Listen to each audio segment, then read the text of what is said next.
안녕하세요. 지인의 추천으로 사연 열차를 처음 접한 후 혼자 있는 시간이면 사연을 들으며 시간을 보내곤 하는 40대를 바라보고 있는 애청자입니다. 이렇게 날씨가 쌀쌀해지면 문득 이혼하던 때가 떠오르곤 하는데요. 그땐 이혼과 복수만을 생각하며 어떻게 해서든 정신을 차리자고 생각했기에 앞만 보고 나아갔는데 지금 생각하면 어떻게 맨정신으로 버텼나 싶기도 하네요. 끝없이 괴롭히던 사람들, 그리고 충격적인 광경들이 잊히지가 않아요. 아직도 눈을 감고 떠올리면 선명하게 기억나는 이혼 이야기. 함께 들어보실래요? 남편과는 결혼한 지 5년이 넘은 부부였어요. 연애까지 합치면 8년을 함께한 사이였죠. 세월이 세월인 만큼 신혼 1년 정도를 제외하곤 과한 애정 표현이나 다정한 배려 같은 건 모르고 살았던 것 같아요. 남편은 다정함과는 거리가 멀었지만 묵묵하게 챙겨주곤 했는데 유난을 떨며 살갑게 구는 것보단 그게 더 편하긴 했어요. 그런 부분에선 참 잘 맞는 부부였습니다. 여기서 잠깐 가족 구성원을 말해보자면 저는 외동의 친정 부모님이 다 계신 반면 남편은 밑으로 여동생이 하나 있고 시부만 계신 상태였어요. 시부는 남편이 어릴 적 이혼을 하셔서 어린 남매를 혼자 키우셨다고 하더라고요. 처음 그 이야기를 들었을 땐 남편 혼자서 어린아이 둘을 키운 것이 녹록지 않으셨겠다고 생각했는데 살다 보니 오죽했으면 시모가 어린애들까지 두고 이혼했을까 싶더라고요. 시부는 이 여자 저 여자 오는 여자라면 마다하지 않고 만나고 했거든요. 저희가 8년을 함께할 동안 시부가 갈아치운 여자만 해도 제 손가락이 모자랄 지경이었으니까요. 시누이는 오죽 이 꼴이 보기 싫었으면 22살 어린 나이에 시집을 가버리곤 친정과는 연락도 거의 하지 않고 산다고 하더라고요. 정확히는 시부와 말이에요. 이런 시누이와는 달리 남편은 시부의 회사에 일을 하고 있었고 그래서 시부와 교류는 하고 있지만 마찬가지로 별 관심은 없는 편이었어요. 한마디로 시부의 여자친구가 바뀌든 말든 아예 상관을 하지 않았죠. 여보, 이번에 아버님 여자친구 또 바뀌신 것 같더라. 이번엔 9살이나 어리다고 하시던데. 그래? 이번엔 어리니까 반년은 만나겠네. 당신은 아버님이 만나는 사람 궁금하지도 않아? 어떻게 반응이 그렇게 무미건조할 수 있어, 매번. 이 물음에 남편은 대수롭지 않다는 듯 남 이야기하듯 이렇게 말하더군요. 당신이야말로 매해 바뀌는 여자친구들이 매번 그렇게 궁금해? 난 누굴 만나든지 얼마나 만나는지 이제 궁금하지도 않아. 그러니까 일일이 나한테 와서 전할 필요 없어. 어차피 호적에 올리는 것도 아니잖아. 살림이라도 차려서 산다고 하면 좀 궁금할 것 같긴 하다. 하긴 아버님 여자친구는 그렇게 자주 바뀌면서 절대 살림은 안 차리시더라. 그냥 밖에서 깔끔하게 연애만 딱 하고 끝. 그것도 참 대단한 것 같긴 해. 대단하기는 개뿔. 나중에 책임질 일 만들기 싫어서 그렇겠지. 본인 재산 빼갈까봐 걱정되는 거겠지 뭐. 하여튼 당신도 신경 쓰지 마. 그냥 그러려니 하란 말이야. 알겠어. 남편의 말이 틀린 것도 아니었어요. 시부에겐 가지고 있는 재산이 꽤 있었는데 그것 때문인지 여자를 만나긴 해도 절대 살림까지 차리는 법이 없었고 여자 쪽에서 과한 요구를 해온다 싶으면 칼같이 자르고 만남을 끊어버리더라고요. 이렇듯 시부 스스로가 알아서 처신하니 큰 신경은 쓰지 않으며 지내고 있었어요. 그러던 어느 날 시부가 함께 살고 싶은 여자가 생겼다며 식구들에게 알려왔어요. 처음엔 좋은 일이라 생각했습니다. 갑작스럽게 시모라는 존재가 생기는 건 조금은 불편한 일일 수도 있겠지만 시부를 생각하면 한 여자와 함께 남은 생을 살아가는 것이 더 좋겠다 싶었으니까요. 그래서 남편과 환영 꽃다발을 준비해서 함께 시댁으로 갔는데 충격에 빠질 수밖에 없었습니다. 시부가 누굴 데리고 살든 시부 인생이니 아무 상관 말고 앞날을 축하만 해주자고 생각하며 갔는데 시부 옆에 앉은 건 저보다도 어려 보이는 여자였어요. 그 여자가 바로 시부와 함께 살 여자라고 하더라고요. 즉, 앞으로 시어머니가 될 여자 말이에요. 왔니? 인사하거라. 앞으로 나랑 같이 살 사람이야. 나이는 어려도 속은 아주 꽉 찬 진국 같은 사람이니까 앞으로 잘 모시거라. 아버님, 농담이시죠? 농담이라니. 넌 무슨 말을 그렇게 하는 게야? 내가 이런 걸로 농담할 사람으로 보이는 게야? 아니, 그런 건 아닌데 저보다도 나이가 어려 보이잖아요. 시부는 이 말에도 민망해하는 기색 하나 없더라고요. 민망해하기는커녕 오히려 당당하게 이렇게 말하더군요. 나이가 무슨 상관이야? 혹시나 해서 하는 말인데 아가. 네가 이 사람보다 나이가 많다고 해서 막 대할 생각은 하지도 말거라. 늘 나를 대한다는 마음으로 이 사람을 대해야 할 거다. 시부는 혹시나 제가 어린 시모에게 막대할까 싶었는지 당부의 말을 하는 것도 잊지 않더군요. 그런데 어린 시모까지 나서 속을 뒤집어 놓기 시작했어요. 에이, 오빠. 나 부담스럽게 왜 이래. 며느리님, 반가워요. 앞으로 우리 잘 지내봐요. 시어머니가 며느리한테 존댓말하는 집안이 어디 있어? 아직 호적은 안 합쳤어도 같이 살면 어머니 시어머니인데 말부터 편하게 하도록 해. 천천히요. 아무리 그래도 오늘 처음 봤는데 다짜고짜 말 놓으면 기분 좋겠어요? 몇 번 더 보고 내가 알아서 편히 대할 테니 오빤 그냥 지켜만 보세요. 그간 시부의 여자친구들을 몇 번 본 적 있었는데 이런 식으로 시부가 편을 들고 나선 적은 처음이었어요. 이거 정말 큰일이다 싶더라고요. 시부는 어린 시모에게 아주 푹 빠진 듯 했고 무어라 말을 해도 통하지 않을 것이 분명했죠. 시누이는 어린 시모를 보고 조금 놀란 듯 했지만 이내 체념한 듯 아무 말도 하지 않고 돌아가 버렸고 남편은 아예 관심도 없다는 듯 시부 쪽으론 보지도 않더라고요. 상황이 그렇게 되자 눈앞이 깜깜해진다는 말이 확 와닿더군요. 눈앞뿐만이 아니라 제 앞날도 캄캄해지고 있었고 말이에요. 어린 시모는 저희가 앞에 있는데도 불구하고 시부 옆에 딱 붙어 앉아 애교를 부리느라 정신이 없어 보였고 시부는 그런 시모에게서 눈을 떼지 못하더라고요. 아무리 사랑의 국경도 나이도 없다지만 젊은 여자애가 저런 할아버지에게 아양을 떠는 꼴이 곱게 보이진 않았어요. 그런데 오빠, 아니 여보, 안방 가구 좀 바꾸면 안 돼? 다른 건 몰라도 침대는 새 걸로 다시 바꾸고 싶은데. 꼭 비싼 건 아니어도 괜찮으니까 좀 바꿔요. 네? 뭘 그런 걸 묻고 그래? 바꾸고 싶은 건 다 바꿔도 되니까 알아서 해. 원래 살림은 안 사람이 알아서 다 하는 거야. 정말이요? 아, 좋아라. 그러면 주방에 식기도 좀 바꿔야겠다. 우리 언제 사러 갈까요? 여보, 언제 시간 돼요? 난 바빠서 안 되고 카드 줄 테니까 가서 사고 싶은 걸로 다 사와. 돈은 걱정하지 말고 말이야. 오빠 최고. 아니, 우리 여보 최고야. 고마워요.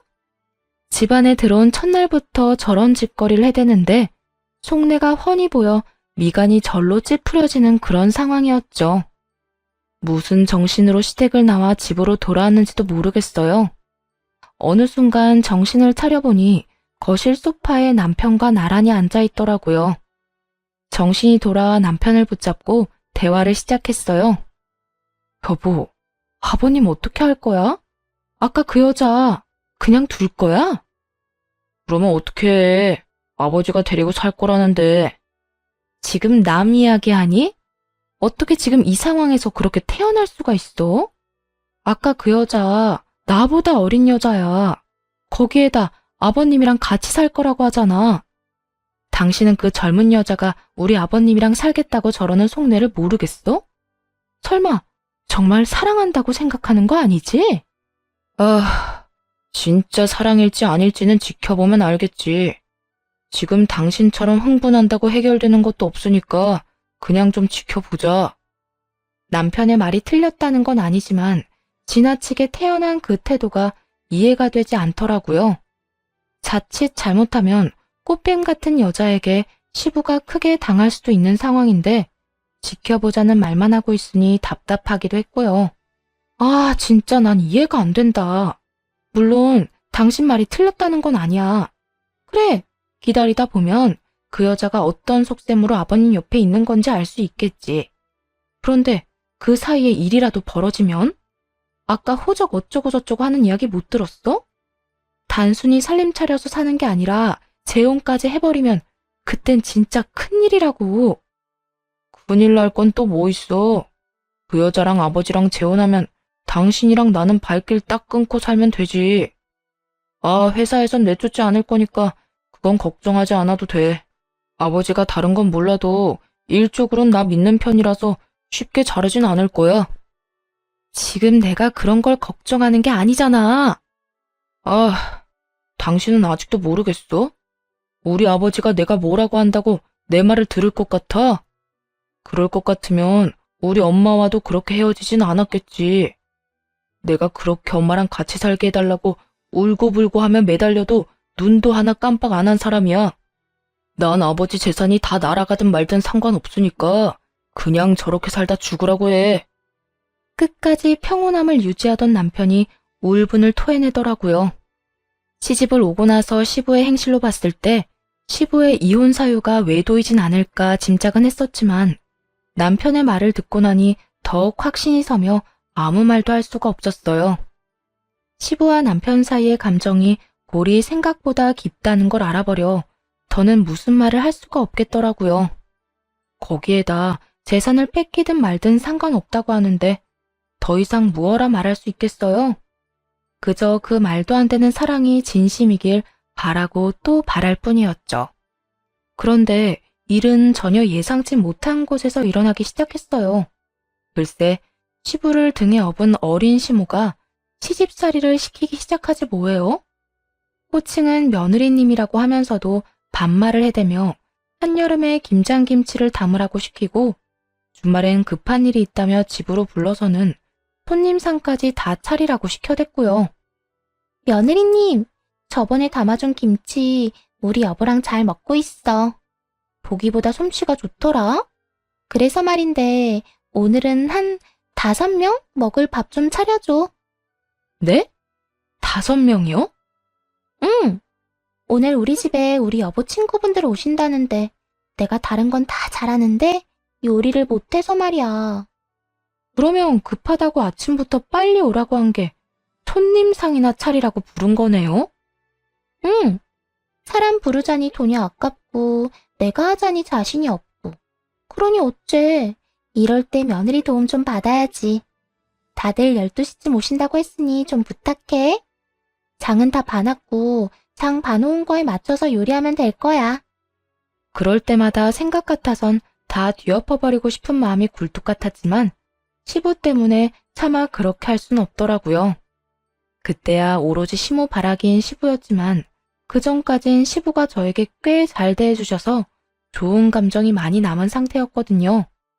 그랬기에 괜한 분란을 만들고 싶지 않은 마음이 더 컸던 것 같아요. 그렇게 강한 인내심을 발휘하며 어린 시모의 시집살이를 견뎌내고 있는데 기어코 화를 폭발시키고야 마는 사건이 일어났습니다. 그날은 유난히 몸이 무겁고 좋지 않아 약을 먹고 일찍 잠든 날이었어요. 10시가 조금 넘은 시간에 시모에게서 전화가 오더라고요. 잠에 취한 상태라 전화를 받지 않으니 계속해서 전화가 오더군요. 며느리님, 왜 이렇게 전화를 안 받아? 아, 몸이 안 좋아서 약 먹고 일찍 잠들었어요. 아, 그래? 잠 좀 잤으니 이제 좀 괜찮겠네? 내가 방금 문자로 주소 하나 보냈거든? 그리로 좀 빨리 와. 급해서 그래. 그러면 오는 줄 알고 기다릴게. 남편을 보내자니 야근 중이라 집에 없고 무시하고 마저 잠을 청하자니 정말 무슨 일이라도 있으면 어쩌나 하는 생각이 들더라고요. 목소리로 봐선 일이 있는 것 같진 않았지만 그래도 찝찝할 수밖에 없는 그런 상황이었죠. 하는 수 없이 전 시모에게로 갔고 그곳엔 술 냄새를 풍기며 시모가 기다리고 있더라고요. 시모는 친구들과 함께였는데 제가 도착하자 다들 떠나버리고 시모와 둘만 남게 되었죠. 같이 2차나 가자고 부른 건 아닐 거고 이 시간에 왜 부른 거예요? 보다시피 내가 술을 먹어서 말이야.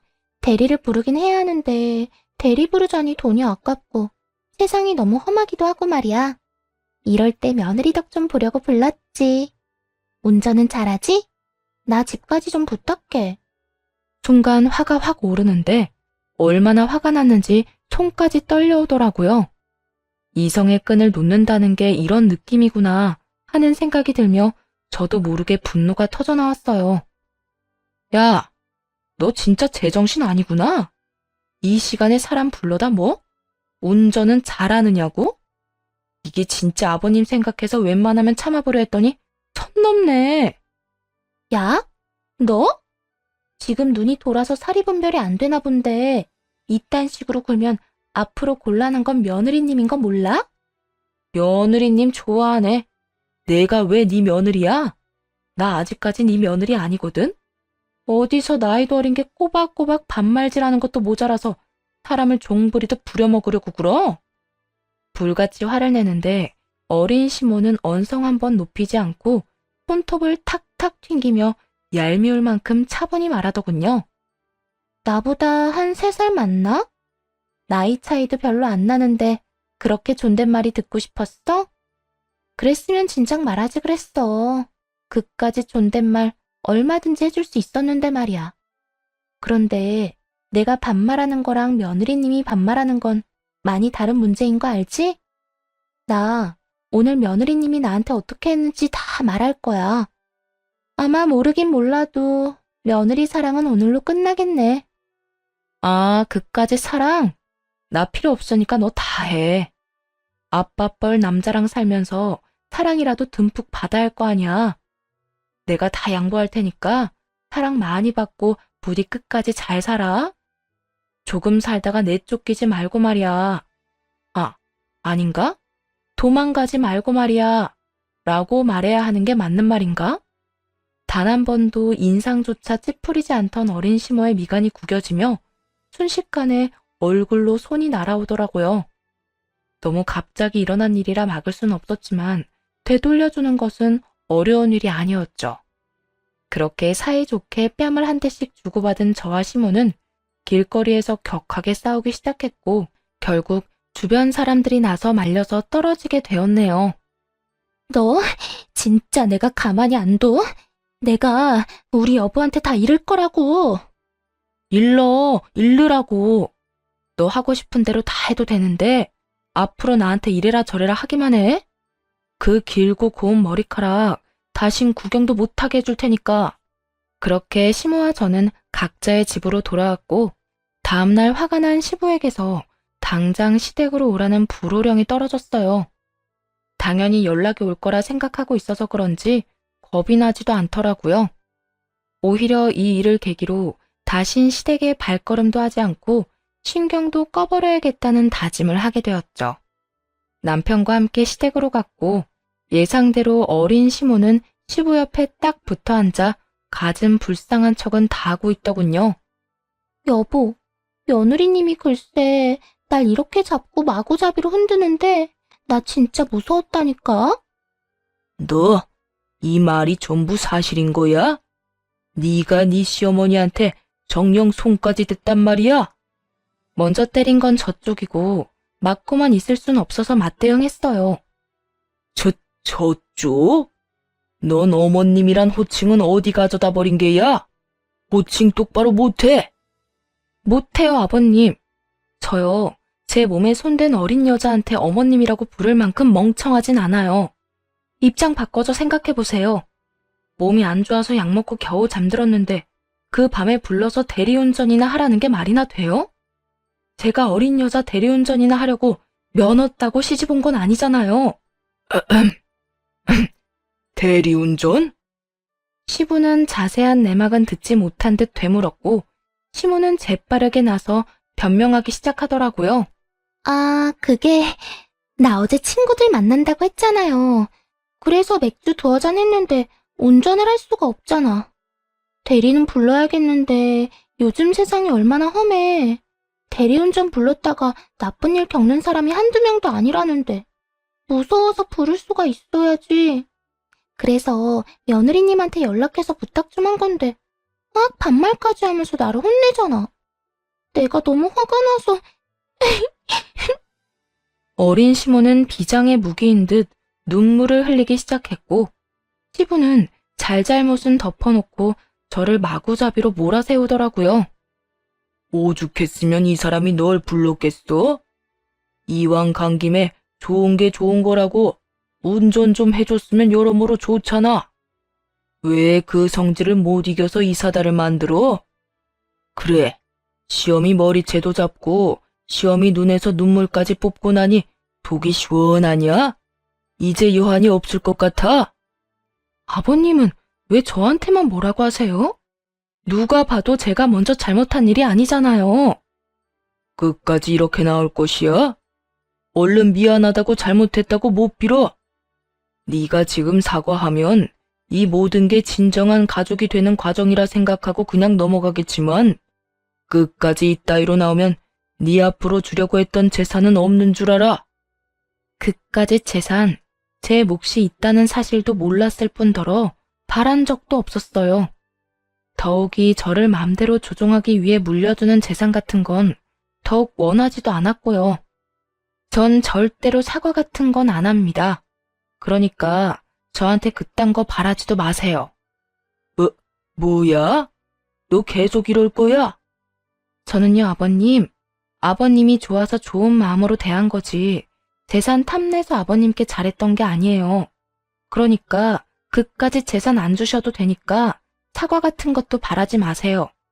전 이만 가볼게요. 그대로 시댁을 나와버렸고 남편 역시 따라 나오더라고요. 집으로 돌아와 찬물 한 잔을 들이켜고 있으니 남편이 다가오더군요.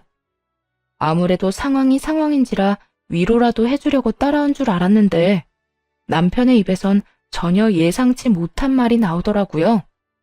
당신이 이번엔 좀 너무했어. 아까 아버지 말대로 요즘 세상도 험한데 간 김에 집에는 좀 데려다주고 오지 그랬어. 뭐라고? 지금 그걸 말이라고 해, 당신? 급하게 오라고 해서 갔더니 대리비가 아까우니 운전이나 하라는데 당신 같으면 집에 데려다주고 싶겠어? 그래, 나도 화는 났겠지. 그래도 술 먹은 사람이랑 몸싸움이나 하고 게다가 그냥 두고 온 건 당신 생각이 좀 짧았다고 생각해.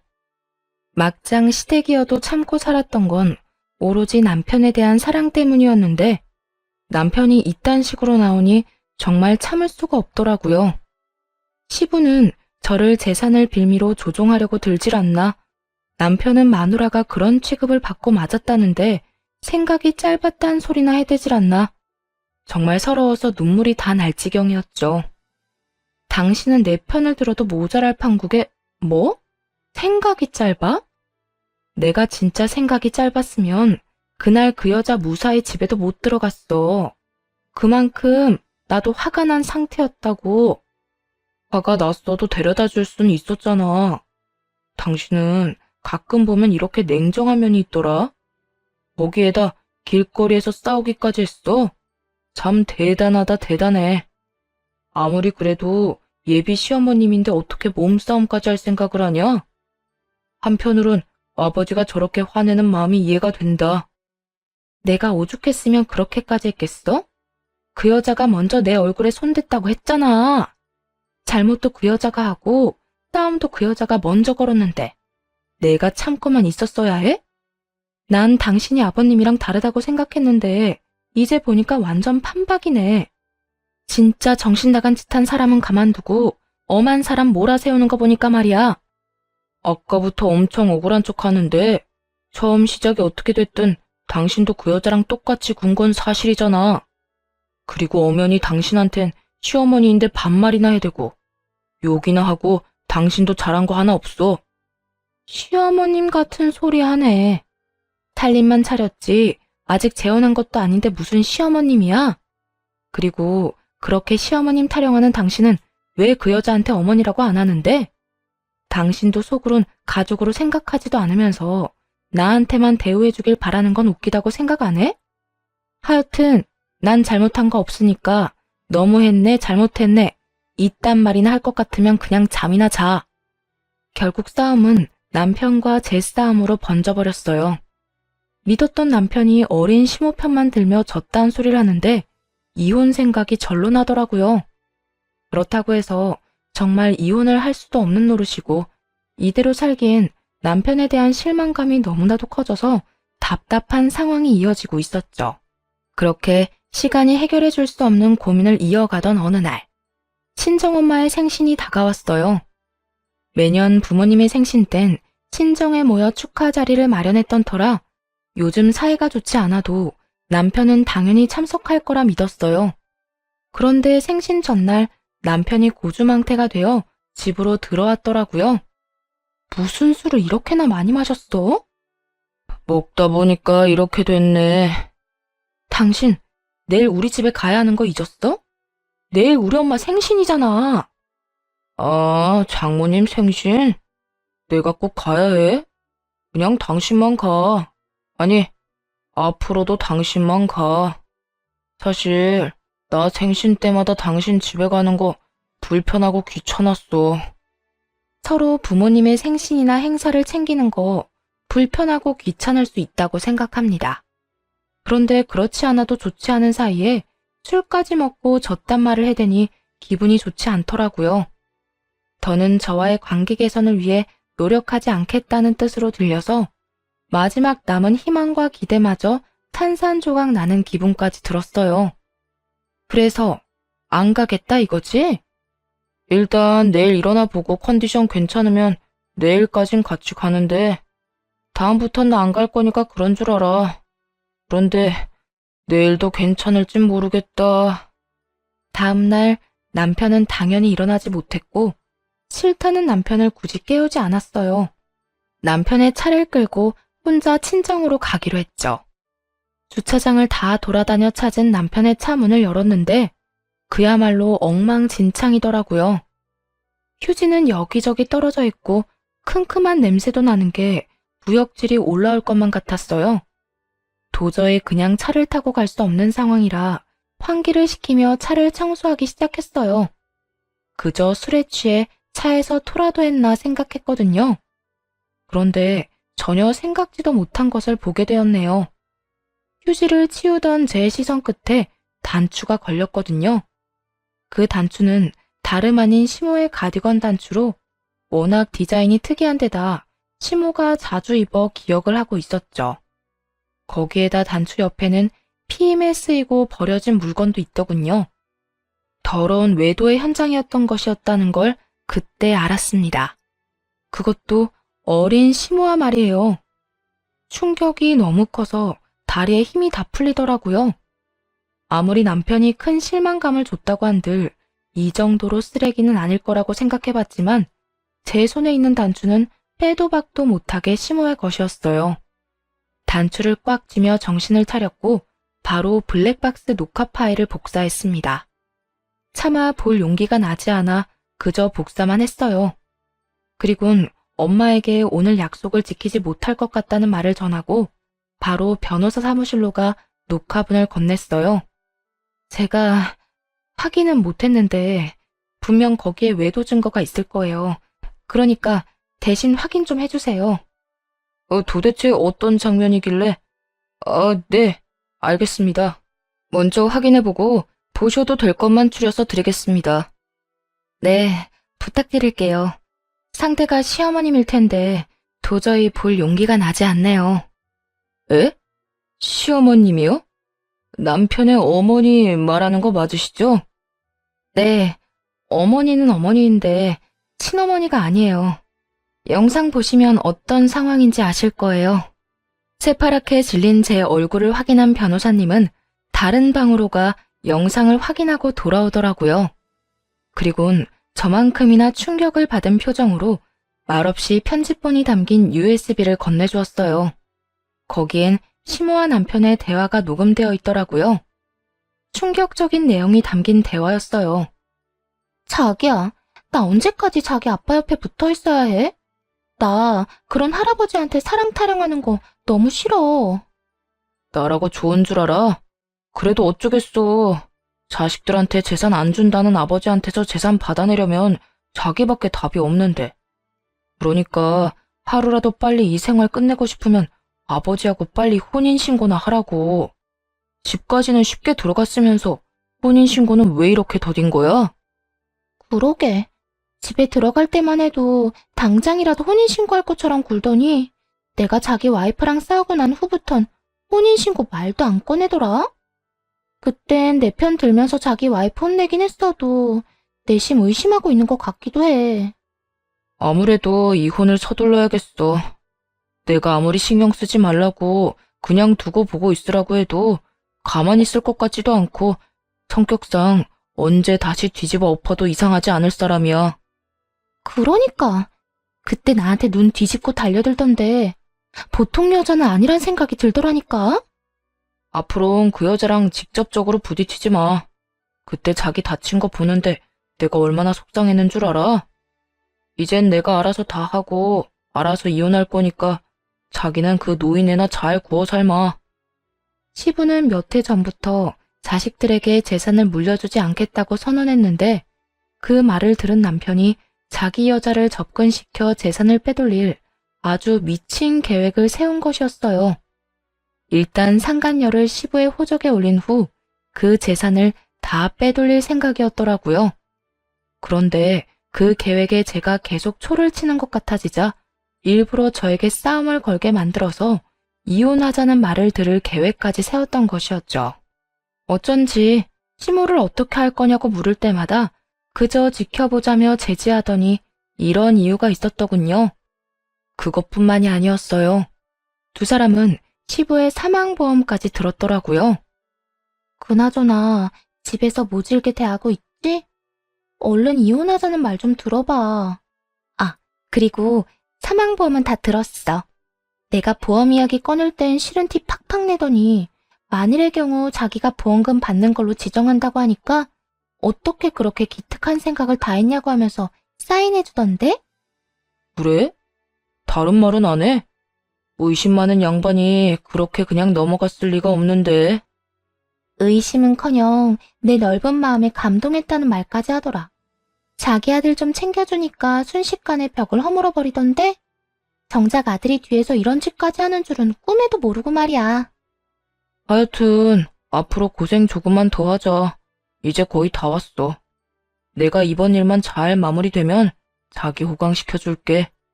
그러니까 나만 믿고 따라와. 알겠지? 아무리 돈이 좋다지만 이건 정말 아니란 생각이 들었어요. 그리고 자신이 만나는 상간녀를 시부에게 넘긴 남편이나 다 늙은 시부와 붙어먹은 상간녀나 구역질이 나게 대단하단 생각도 했네요. 추악한 진실은 모두 다 드러났고 이젠 어떻게 이 일을 해결해야 할지만 남은 상태였어요. 머릿속에 떠오르는 계획은 여러 가지였지만 우선 시작은 시부에게 알리는 것이었어요. 적당한 때를 만들기 위해 남편의 휴대전화를 살펴본 결과 둘은 상간녀가 운동을 다니는 월요일 점심시간에 미래를 즐기고 있더군요. 그래서 그에 맞춰 월요일에 시부를 찾아갔죠.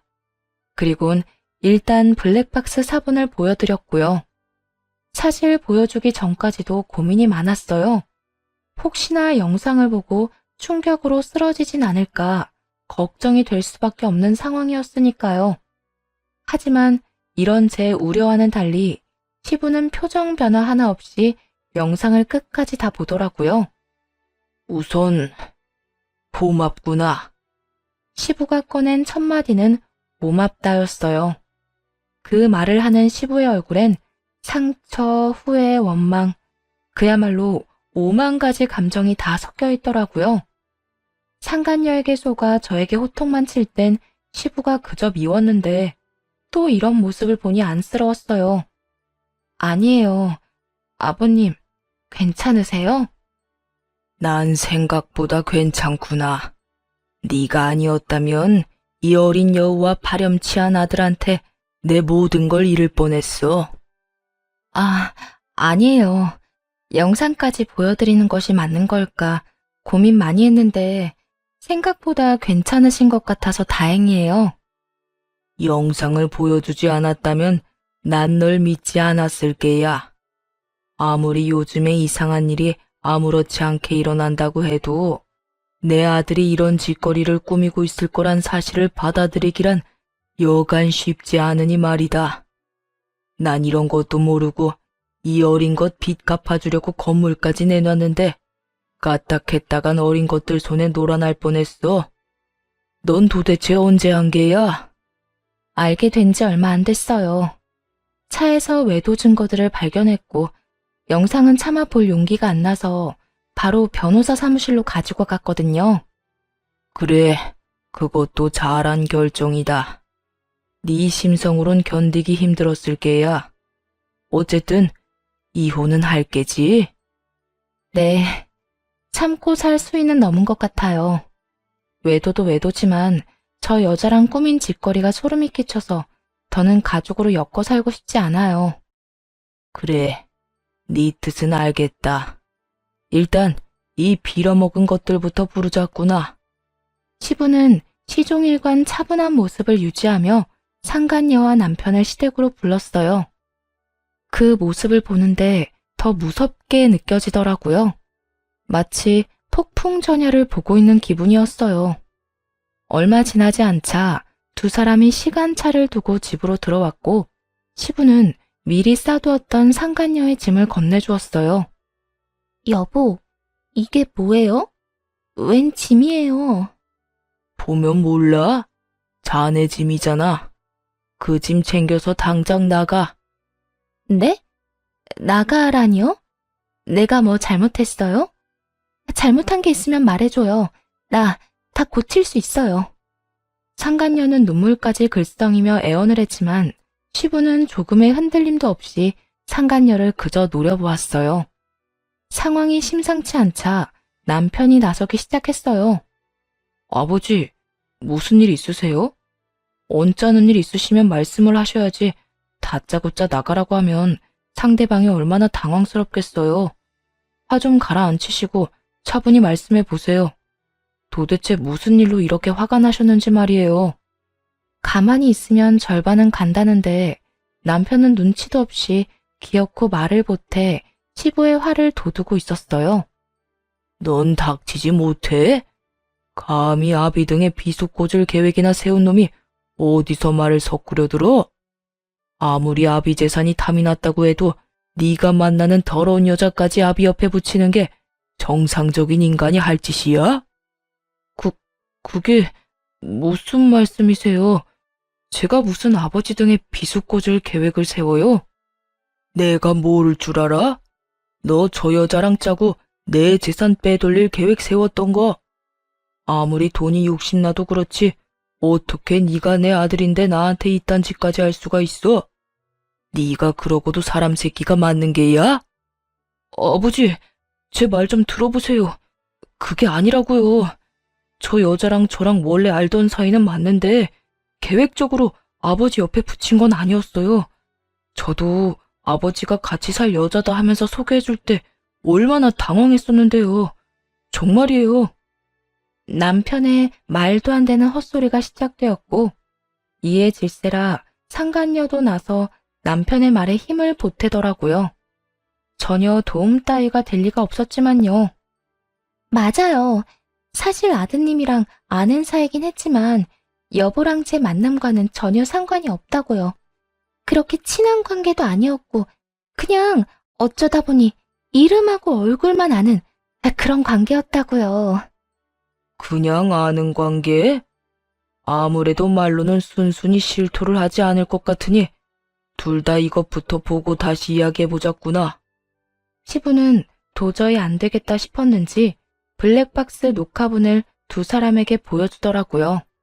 차마 맨정신은 듣기 힘든 소리들이 울려 퍼지고 두 사람의 얼굴은 타색이 되어 갔습니다. 이래도 그냥 아는 사이라 우길 게야? 시부는 고함을 지르셨고 남편은 그 자리에서 얼어붙어 아무 말도 못하더군요. 상간녀도 별반 다르진 않았어요. 시부가 고함을 지르자마자 눈도 마주치지 못하고 있더군요. 시부는 다시금 상간녀를 보며 당장 나가라고 호통을 치기 시작했습니다. 다 보고 들었으면 더는 이 집에 있으면 안 될 거라는 걸 알 텐데 뭘 버티고 있는 게야? 얼른 나가지 못해? 상간녀는 코너에 몰리긴 했는지 바닥만 보던 고개를 들어 시부를 똑바로 보며 돈을 요구하더군요. 나가지 말라고 붙잡아도 나가줄 테니까 돈은 주세요. 돈? 지금 나한테 돈을 요구할 입장이라고 생각하는 거야? 돈 요구하는데 입장이 뭐가 필요해요? 급하면 달라고 할 수 있는 거지. 어차피 내 빚을 갚아주려고 건물 팔 계획이었던 거 다 알아요. 그간 나도 나이 많은 남자 비위 맞추느라 많이 힘들었거든요. 그동안 나 때문에 행복했으니 그 값으로 돈이라도 주세요. 돈 안 주면 난 못 나가요. 곱게 내보내줄 때 나가는 것이 신상에 좋다는 걸 상간녀는 전혀 모르는 듯 하더라고요. 그렇지 않고서야 그런 상황에 돈까지 요구할 리는 없었을 테니까요. 돈을 요구하는 상간녀의 목소리엔 당당함이 흘러넘쳤고 시부는 기가 막히는 상간녀의 행동에 오히려 침착함을 되찾는 듯 차분한 목소리로 말했습니다. 웬만하면 조용히 끝내고 싶어서 그냥 내보내주려고 했거늘 어찌 저렇게도 멍청하게 구는 건지. 누가 조용히 끝내고 싶다고 했어요? 난 조용하든 시끄럽든 아무 상관도 없고 돈만 있으면 된다고요. 그러니까 주려고 했던 돈만 내놓으라고요. 상간녀는 정신이 나가버린 사람처럼 돈 타령을 시작했고 시부는 저에게 경찰을 부르라고 하더라고요. 더는 말이 통하지 않을 것 같다면서요. 아가야, 경찰 좀 부르거라.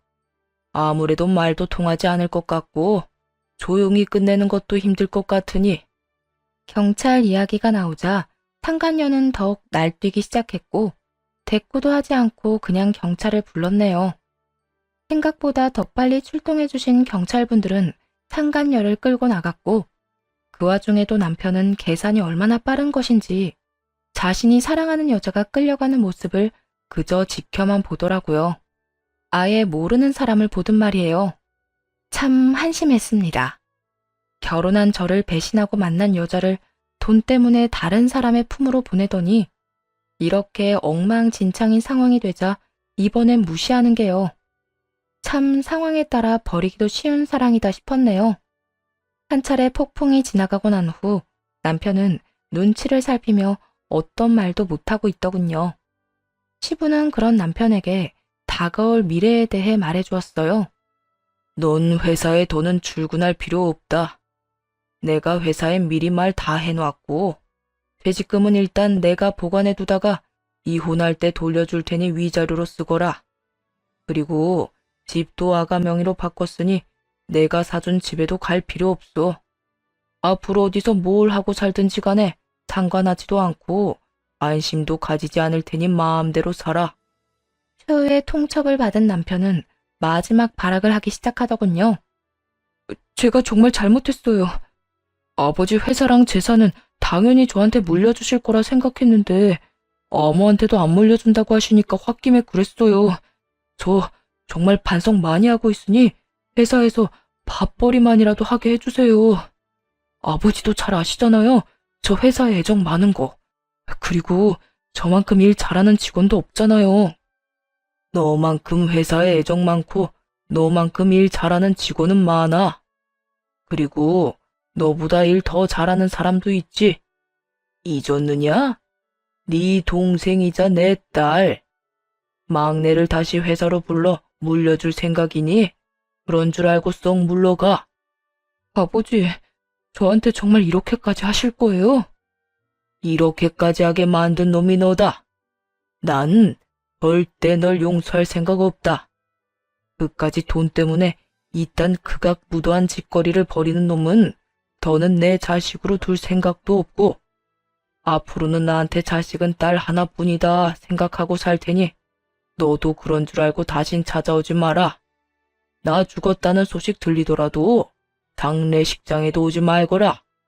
남편은 그렇게 시댁에서 쫓겨났고 저도 남편과의 이혼을 준비했어요.